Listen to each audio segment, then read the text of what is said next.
Hey, welcome back to the channel. This is Areeb, Irshad, and on this specific channel, we talk about communication skills, building a personal brand, LinkedIn, career growth, and so on.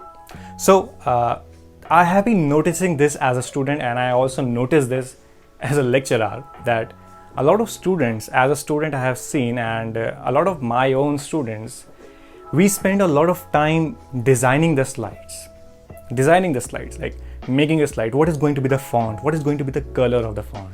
What is going to be the background image? Can I put a video in that presentation? Let's make that presentation the most beautiful presentation I have ever seen, the people have ever seen.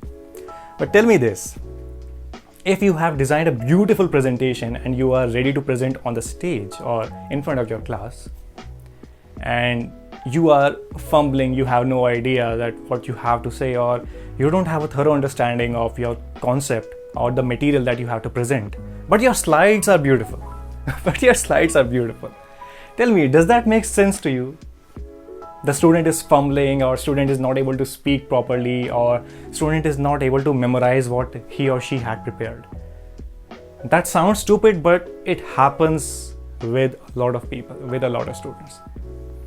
A lot of students spend so much of time on just preparing the slides and so little time on practicing the material, on getting the understanding of the material. See, the design of the slides is important, I understand. It has its own place, but I want you to follow the 80-20 principle of presentation. Now, what is 80-20 principle? We also call 80-20 as Pareto's rule or Pareto's law. You can also Google it. And although this can be applied to any aspect of life, 20% of the efforts will yield 80% of the results, something like that.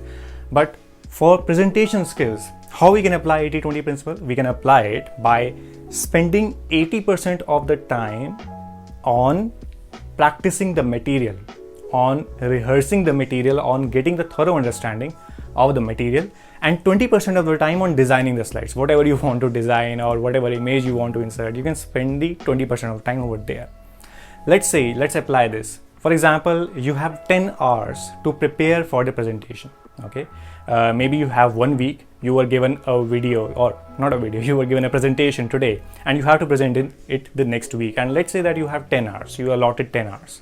So what you want to do, or what you should be doing, is that you should be practicing the material again and again so that you understand it properly, so that you are confident on the stage. You are confident when you are presenting. So let's say you have 10 hours, so you spend 8 hours, majority, 80%. 8 hours on practicing the material, on rehearsing the material, and 2 hours, about somewhere around 2 hours, on designing the slides. You can collect the images in the meantime. In that 2 hours, you can prepare the slides. You can decide what font you want to, what font you want to use, what color you want to use. That's completely fine. But the more you have practiced, the better you are prepared, because people underestimate the power of practicing. It's not rocket science. Presenting in front of the class, it's not rocket science. It's about practicing again and again. And the more you practice, the more confident you will get. I get emails, and I have also started to get some messages that, sir, I'm not confident enough to prepare, or not prepare. I'm not confident enough to present on the stage. What should I do? And I tell them, practicing is the best way, is the most simplistic and also the best practical way to overcome your fear of speaking. Maybe not necessarily speaking in front of a mirror. You can also simulate the experience. Maybe you can talk in front of, or present in front of a student, your batchmate or your friend. But what I want you to do is, you should be spending time practicing your material. The more you practice, the more confident you are.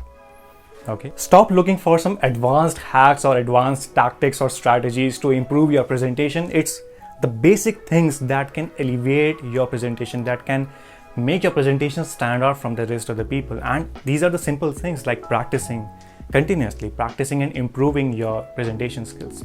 So apply this 80-20 principle and let me know that how was your presentation, how was your next presentation.